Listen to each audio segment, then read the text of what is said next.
I'm Michael Stearns, the composer to the soundtrack of Chronos, and this instrument is called the beam.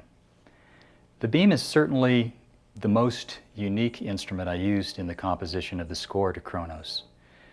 This particular beam is 12 feet long, it's made out of extruded aluminum, and it has 24 piano strings that are gauged from 19 at the high end to 22 at the low end.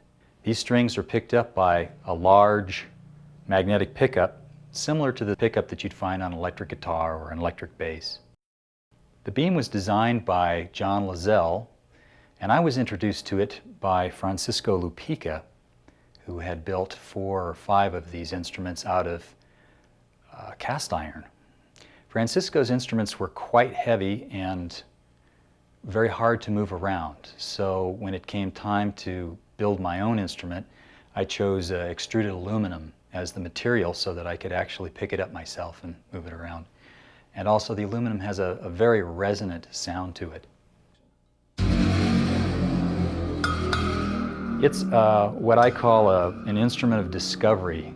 There's nowhere you can go to school to learn how to play a beam, and if you're going to build one, you pretty much have to build it yourself.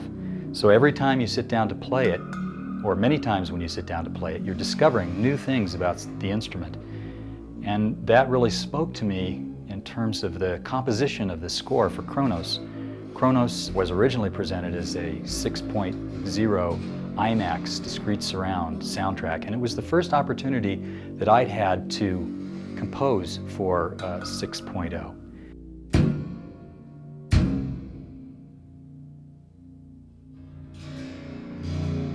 I chose the beam as one of the unique voices in the score for Chronos because of its deep earth tone qualities.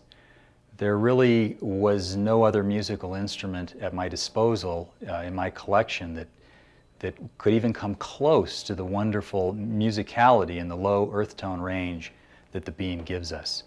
And I also was looking for an instrument that had a large dynamic range and would help propel the soundtrack through the different movements between the different parts of the film.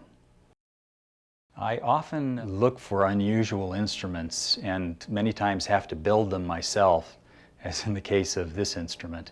But as I'm traveling around the world, I'm listening all the time for sounds, voices that I can weave into the palette that I use in my studio for film scoring. And when I first heard the beam, I was just amazed at its low earth tone and dynamic range.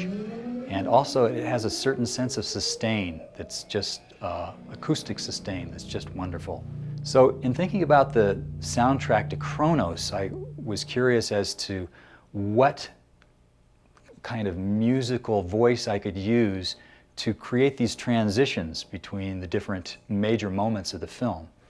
And the beam came to me immediately. It's a wonderful instrument.